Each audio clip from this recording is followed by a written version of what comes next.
Commence primary ignition. Before I begin, I wanted to remind everyone to hit the subscribe button below. That way you'll stay on the best and the greatest Star Wars news and reviews as soon as I make them. Moving on to the 2012 Saga Edition Clone Trooper figure.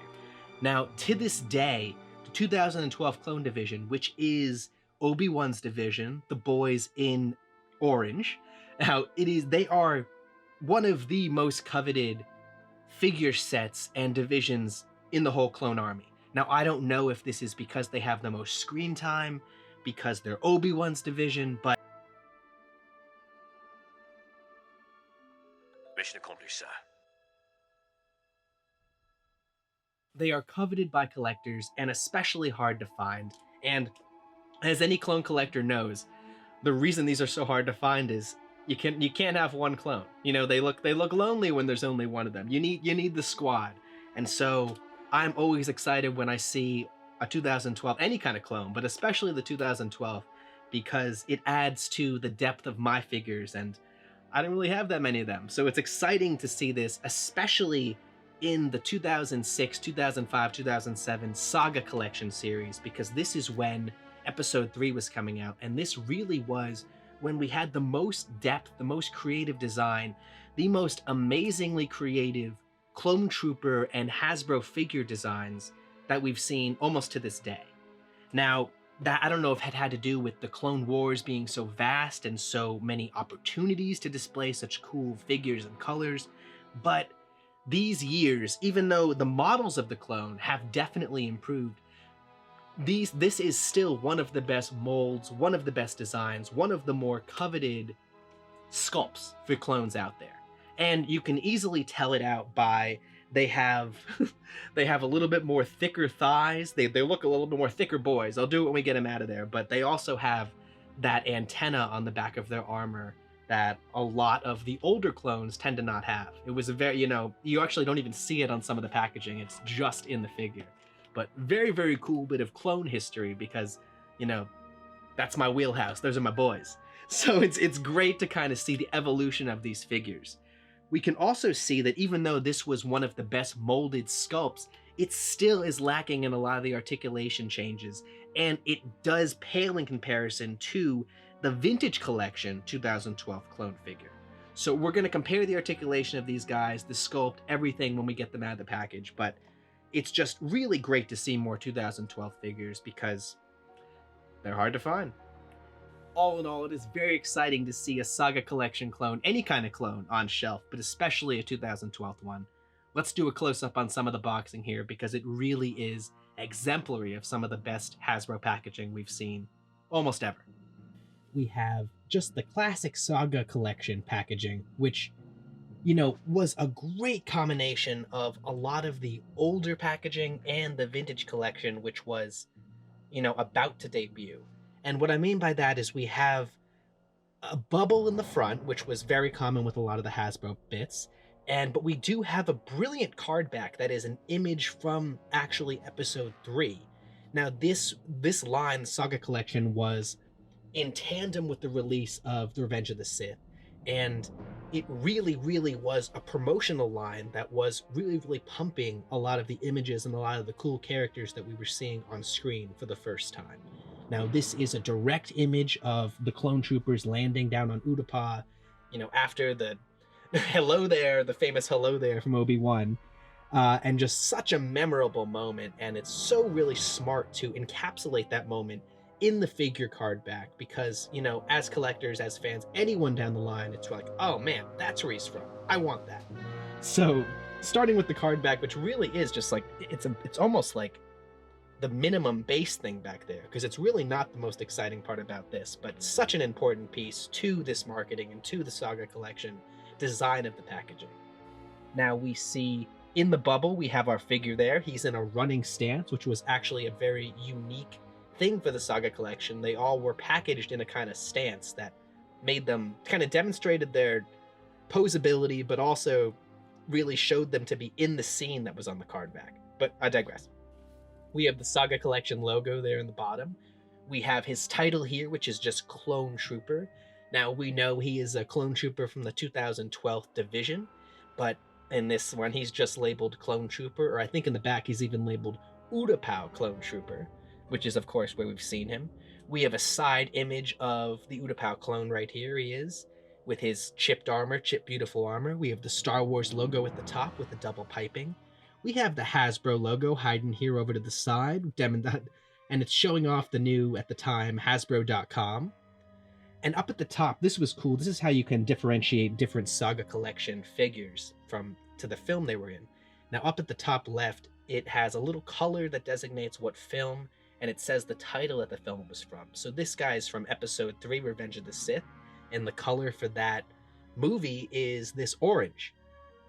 Real nice. We're going to flip it on around because it really is a really nice dive. Now, something I miss about old Hasbro figures is there was so much marketing on the boxing. So, I mean, now on almost any figure, the majority is like legalese and nonsense, and their logo printed 17 different times.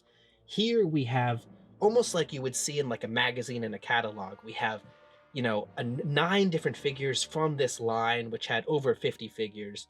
We have the name, a little image from the film itself again, his number up there. We have a logo from what faction he serves.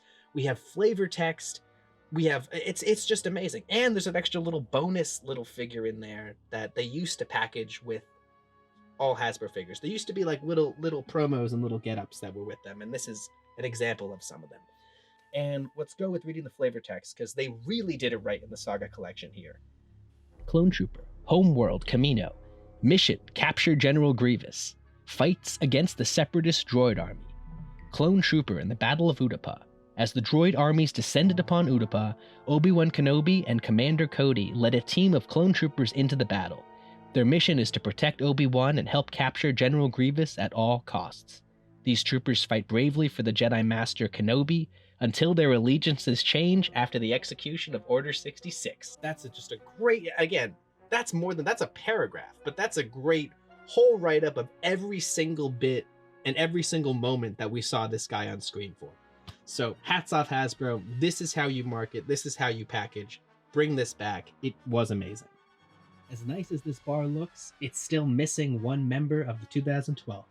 So let's get our Saga Collection Clone Trooper out of his packaging and into the bar. Now, these were some of the first clones that weren't stuck to just the 5-point articulation. And over to his left there in the booth, we have the Vintage Collection Utapau Clone Trooper. Now, as you can see, he is much more relaxed and able to pose in his seat, and that is because, as with almost all of the lines, the Vintage Collection is the pinnacle of articulation and design for any and all of these figures. The biggest change had to be with certain other promotional items that came with them. Now, I mentioned before that this line had holographic figures that came with it, and so here's an example of one of them. This is the Stormtrooper that is in the little blue hologram that we know as the color scheme of Star Wars. And as well as that, this figure came with a stand. Now, this stand had a peg in the bottom of it, and it allowed them to really be posed like mid-run, mid-jump, kneeling, and in totally better ways. I can't tell you why, besides the fact that they want us to buy them from someone else, why they stopped having these, because these were really special. They had the title of the film they were in the bottom. They had the name of the figure on the bottom also. They were very unique and really great additions to this figure. This clone also had the famed radio antenna on the back. Now, that is how you can tell this is one of the first generation Saga Collection model clones. Other versions of this clone and other clones did away with the radio antenna. It was more of a Legends thing, which makes these figures even more important because they're older historically. Now, as you can see to the Vintage Collection Utapau clone there to the left, he does not have a radio antenna, and his design did change greatly in 2010. Now, the painting and detailing for the Saga Collection Utapau Clone Trooper differs from the other models that we've seen. Now, all of the Saga Collection, they were kind of modeled directly after their character who was seen on screen. So, the Utapau clones, 2012, were seen, obviously, invading Utapau. And so, that being said, their armor is kind of like battle damage, chipped away. It doesn't look as pristine and as shiny as the Vintage Collection one did on the left. Now, I actually appreciate this because, a shiny clone is not an experienced clone, it's not a, battle-hardened clone. So, aside from having the articulation changes that really made them be able to be posed much more menacingly, they also kind of matched this with their paint scheme and how they looked. Now we can see on the right here, I'll pan for a little bit, on the right we have our Saga Collection Clone Commander Cody. Now he also has a similar paint scheme, which is kind of chipped up, scuffed up, post-invasion of Utapau. So maybe even post-Order 66, which is interesting. Articulation.